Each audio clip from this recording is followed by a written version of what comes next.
Good morning, friends. This is a new video.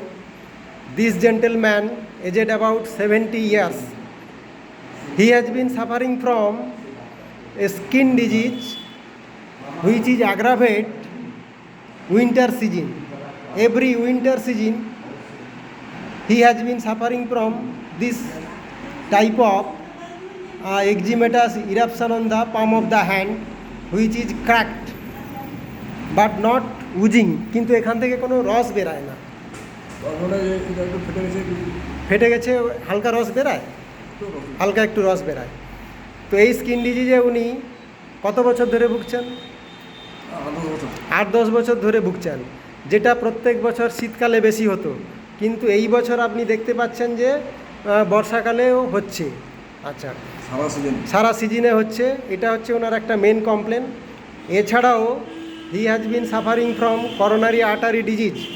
ওনার হচ্ছে আর্টারিতে block ছিল, যেটা কিনা স্টেন্ট বসানো হয়েছে। বর্তমান সমস্যা, উনি খিদে একদম সহ্য করতে পারছেন না।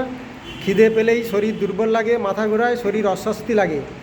He is a diabetic patient, hypertension also is there, and also there is a high cholesterol. Past history, there is a suppression of skin disease. He has taken 3 corona vaccine, and previously he has been suffering from chicken pox. Family history, father suffer from GI ulcer. He is a heart patient. Appetite good, fasting aggravate, which causes weakness and vertigo. Desire for meat, warm food, chili, sour, bitter, etc. Aversion to sweets. Thirst profuse. There is a many moles, so many warts upper part of the body. শরীরের উপরের অংশে বিভিন্ন রকম ছোট ছোট moles রয়েছে, ওয়ার্টস রয়েছে। আর হচ্ছে ড্রিমস অফ ডেথ পারসন, আপনি মাঝে মাঝে মৃত মানুষের স্বপ্ন দেখেন। He is a very mild tempered patient and very much sympathetic. তো এই হচ্ছে ওনার সিমটমস। তো এখন সবচেয়ে যেটা কষ্টদায়ক সেটা হচ্ছে ফাস্টিং অ্যাগ্রাভেট, খিদে সহ্য করতে পারছেন না। এছাড়াও বাকি যে সিমটমসগুলো বললাম, ডায়াবেটিস, হাইপারটেনশন, এগুলো রয়েছে।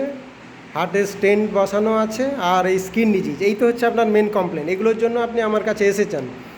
তো ওনাকে আমি এখন যে ওষুধটি সিলেকশন করলাম সেটা হচ্ছে পেট্রোলিয়াম।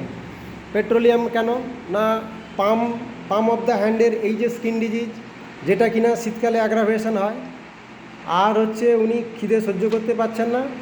আর ওনার ক্ষেত্রে যে পিকুলিয়ার সিমটমসটা আমি পেয়েছি সেটা হচ্ছে মাঝে মধ্যে যদি কখনো লুজ টুল হয় তখন কিন্তু ওনার খিদে বেড়ে যায়। এটা আপনি বলেছেন, লুজ টুল হলেই কিন্তু খিদে বেড়ে যায়। এটা হচ্ছে পেট্রোলিয়ামের একটা পিকুলিয়ার আনকমন সিমটমস। তো এই সিমটমসে এবং অন্যান্য সিমটমস মিলিয়ে ওনাকে এখন আমি পেট্রোলিয়াম 200 দুটো ডোজ দিচ্ছি, এবং আশা করি ইমপ্রুভমেন্ট করবে। 1 মাস পরে ফলো আপ কেস আমরা দেখাবো কতটা কী রেজাল্ট হয়। তো স্যার, আপনি এই ভিডিওটা করার পারমিশন দিলেন, সেই জন্য আপনাকে অসংখ্য ধন্যবাদ।